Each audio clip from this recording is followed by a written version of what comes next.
Okay, so today we are going to be looking at continuities and changes on each levels for individuals and groups. So whilst you're going to hear a lot about family in this video lesson, it is the main focus here. This is more of an overview, and so we're going to look at family life and population changes much more specifically next lesson. Okay, so as we know, the micro-world in Afghanistan has considerable resistance to change within it. And this is because of that centrality of power with the male patriarch, which makes changes significantly more difficult, which is something that we've kind of looked at already. So therefore, continuity is much stronger on this level. So as we know, family is remaining as an integral part of Afghan society and culture, and many still continue to marry within those ethnic and tribal lines. So this is continuing the practice of tribal patriarchal societies, especially in rural areas. So because of this, or due to this, the entrenched power system established by the patriarch is remaining, and as such, male social status is still heavily dependent on female behaviour. Therefore, women continue to be controlled in public life, what they do in public by male family members and the community as well. And they're also closely monitored in their family home. So tied into this is the continuation of cultural norms established under the Taliban, which is kind of continuing that expectation that women will dress and behave modestly by wearing the burqa, which, as a reminder, I'll just quickly show us, that's the burqa. So there's kind of an expectation that women will continue to wear that. And so they continue to wear that, and they also need to act modestly, which by doing that means that they need to avoid male contact.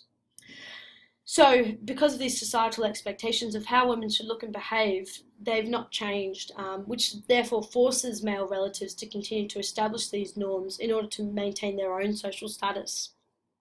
However, there have been some changes, although they are somewhat minimal changes that have been implemented by the macro level that have filtered down into the micro level for families. So there's been some changes to marriage practices in Afghanistan, which has seen the banning or changing of some cultural practices. So the exchanging of brides for blood money and forced marriages have been banned, and a minimum age for marriage has been set, which is for girls it's 16 and for boys it's 18. So this has seen a slight shift in the way women are being viewed in Afghanistan, as their life or perspective is now being more greatly considered, and it's restricting the power or the control of the patriarch that the patriarch has on their own lives, which is essentially kind of shifting the way women are being seen, as they're no longer being seen as a consequence of their male relatives' behaviours or desires. This is also there's also been an increase in opium addiction. So it's up to 1.6 million Afghan that are addicted to opium in 2015. Unfortunately, they are mostly male rural men. They're mostly rural men. So because of this and because of kind of the traditional nature of those rural areas, this is putting a lot of strain on families, especially because these rural men are meant to be the breadwinners of the family. So this is placing a greater burden on the wives and kids of the family. Okay, so just quickly, here's a video of 3 Afghan girls who have filmed their experiences of living in Kabul in 2014.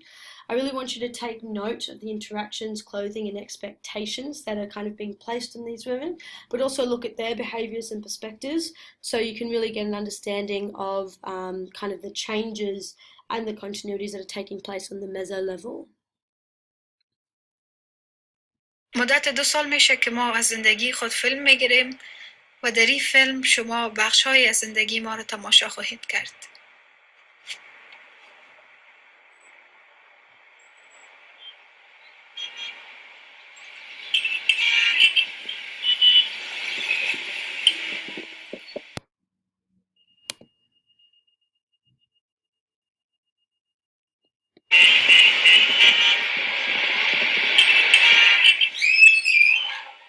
رشته که میخوانم رشته درام است. سال دوم دانشگاه هستم.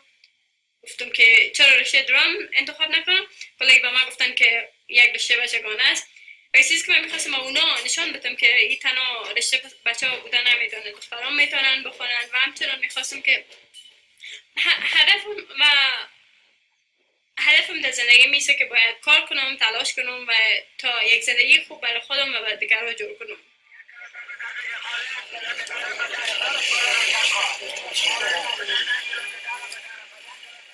وضعیتی که فعلا برای زنان در افغانستان است، میل قبول ندارم، برای جای قابل قبول نیست.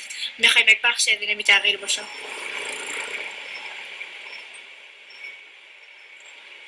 سه چیز عمده را ما در این فیلم خواستیم جای بدیم که مردم برای فن چی میکنن، یا که وقت بیکاری خود مردم در کابل چطور سپری میکنن، و قسمت دیگه چیست که چی مشکلات وجود داره سر جای مردم کابل و مردم افغانستان، و قسمت سومش است که جامعه مدنی و سازمانهایی که در افغانستان فعال هستن چی کار میکنن برای از اینکه مشکلات از بین ببرن. کم کوشش کردیم که این فیلم ما متفاوت‌تر از گزارش‌های باشه که مردم در اخبار و در داکیومنتری‌های دیگه در مورد افغانستان می‌بینن.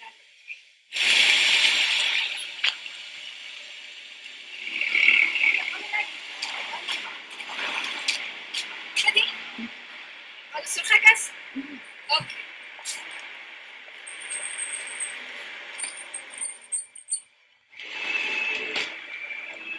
ولی هدف کسایی که رانندگی میکنن در شهر کابل است که ما ثابت بسازیم که زنها هم میتونن رانندگی کنن و در ضمن تشویق کنیم زنهای بیشتر را که از سهولتایی که وجود داره استفاده کنن.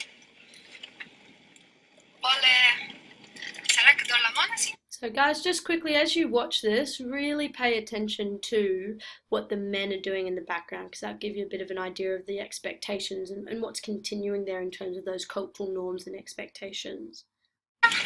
اونجا برف باریده سمقبول بالا میشه دیگه حالا میریم بخیر. این هم نبیلا جان است که خانداناش تر خورده و حالا ما وزی در سرک دارلمان هستیم میریم چکر. این هم خود ما شریف. های وقتی که زنها تو را میبینن چه عکس العمل نشون میدن؟ زنها دموتر که مثلا یک زن را میبینن یگان دخترها طرف خنده میکنن، رقم میکنن، باز یگان زنهای دیگه بعد سال میکنن میگن که دخترها را چی گفته و متردمانی. خود زنها هم اکثرا اینطور میگن مگم زیادتر به چهره‌های خندان برمیخوردم که خوش هستن از اینکه دخترها را میبینن.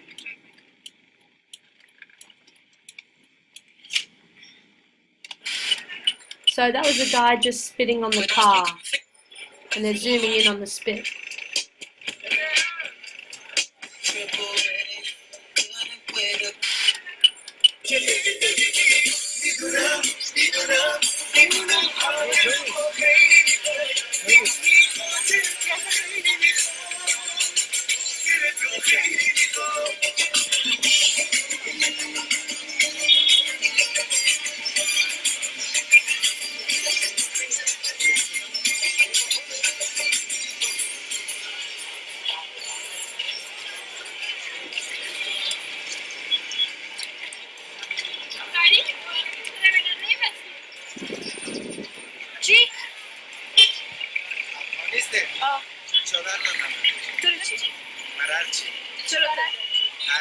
نماینده خداست که در این زمین پیغمبر خداست که نوراز الله خود نمیپوشید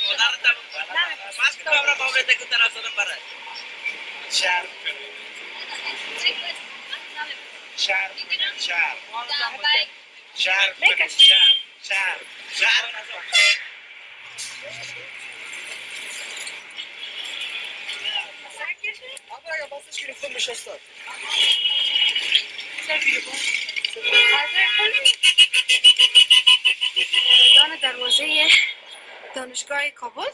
اینجا محوطه دانشکده هنرهای زیباست. او در خواننده علوم اجتماعی و هنر هستن. همینم بالان میگم.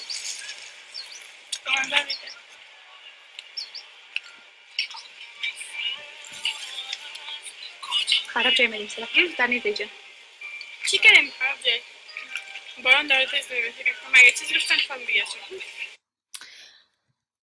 Okay, so that was an edited version of the video. The entire thing goes for about 25 minutes. It's a great insight into Afghan culture and female experience. I'll put the link on Facebook for those that want to watch the whole thing. I highly recommend it. It's really good. So as we could see from that video, many of the restrictions placed on women under the Taliban have continued since they lost government in 2001. So consequently, due to these maintaining expectations, women still struggle to gain meaningful employment, as many women struggle to get support from their families and local communities, as well as businesses are reluctant to hire them. And as we could see, there's kind of that sense of insecurity felt by these women as they just kind of walk along the street. And that's another reason why I think you should watch that video, because they kind of film their experiences of being harassed a little bit more, and they also should film a demonstration against that harassment. And so a good kind of insight there of the changing nature in Afghanistan as well for women. So yeah, back to this. In addition to this, a lot of women continuously receive death threats, especially those that work in public spheres like in the government or in media. And that's kind of because they're more prevalent and they're more present in the workplace. So there's a bit of resistance to that. Also, in addition to this, women still struggle to seek medical advice, and this is because under the Taliban, women were banned from seeing male doctors as they didn't want men seeing women's uncovered bodies, and also under the Taliban, women were not allowed to practice medicine, so there was kind of nowhere for women to go to get help.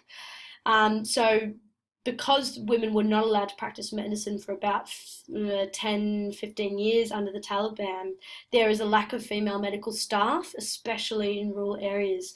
And therefore, this is seeing that continuation of attitudes towards, because of the continuation of attitudes towards not allowing male doctors to see female patients, many women still struggle, especially in those rural areas, to see a doctor. So instead of this, male family members will speak to the doctors for them, explaining their medical conditions to the doctor, and then they will relay the diagnosis and the treatment back to their female family members, which, as you can imagine, is somewhat ineffective. So therefore, this is seeing a continuation of the poor health standards of women in Afghanistan. However, there have been changes made in both of these areas, as women have been given more legal rights when it comes to education and work, and quotas have been established in many workplaces to support more female employment.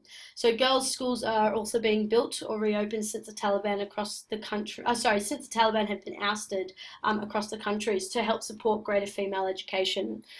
Female hospitals are also being established in Kabul to help improve female health standards, which has seen an overall lowering of the very high national rates of maternal deaths, which essentially means mums dying during childbirth. So this was from 1,500 women dying per 100,000 births in 2002 to 327 per 1,000 in 2010. So it has decreased significantly there. Okay, the last thing we're going to look at is those macro continuities and changes. So the changes and continuities we've kind of looked at here already, as they've been mentioned throughout the video so far. So we're just going to quickly go over them. The laws mentioned previously to help support women's rights are rarely utilised, and this is mostly due to those loopholes that exist in the Afghan legal system that continue to recognise the rights of the man to discipline his wife and kids. So rights given to women in terms of lack of domestic abuse and changes to marriage are kind of rarely implemented, especially in rural areas. So in addition to this, like I said, the changes to marriage customs have been implemented on that legal national level. However, due to those traditional power structures that exist within Afghanistan, so the mullahs and the zhergas, these laws are not widely implemented as these local jurisdictions continue to counteract the federal laws, so they kind of just choose not to implement them. However, there have been some significant changes made in the macro level that cannot be ignored, even if they're not necessarily being implemented across the nation. So namely the reinstatement of laws brought in by the government before the Taliban, so the Mohammed Saud government, which made it legal for women to be elected in the National Assembly, so the Afghan government. And currently there are 27% of the government are women, and this is actually higher than the Australian, US and British government, so that's an important note to take. So as previously mentioned, opium addiction has grown in Afghanistan, and this is mainly due to the land and crop destruction or degradation brought on by the ongoing conflicts in Afghanistan, which is making which is making opium one of the only viable crops to grow. So this has seen Afghanistan become one of the largest opium trades in the world. And lastly, and this is an important note because there's been some positive changes here, but there's also been some negative.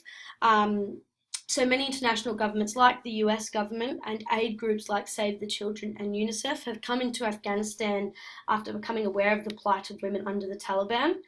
So they're focusing mostly on rural areas, and they're helping to build infrastructure and design to support women and youth, like domestic abuse centres and support houses and schools.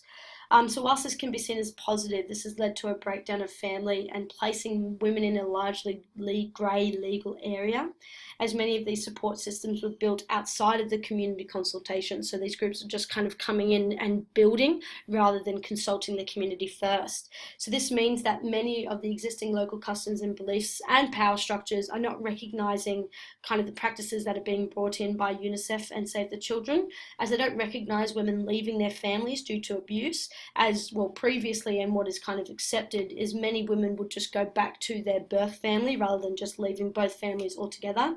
And education is still not really recognised for women and daughters, especially in these rural areas. So this has also led to these sites becoming a target for extremist groups as a form of resistance to that change that is recognised as coming from outside of the culture. So whilst there's been some positive changes here that have been brought in by these international groups, providing greater support for women in domestic abuse as well as education, it's also not really recognised by the community, which can cause significant conflict and issues for women and children. Okay, so that's the lesson for today.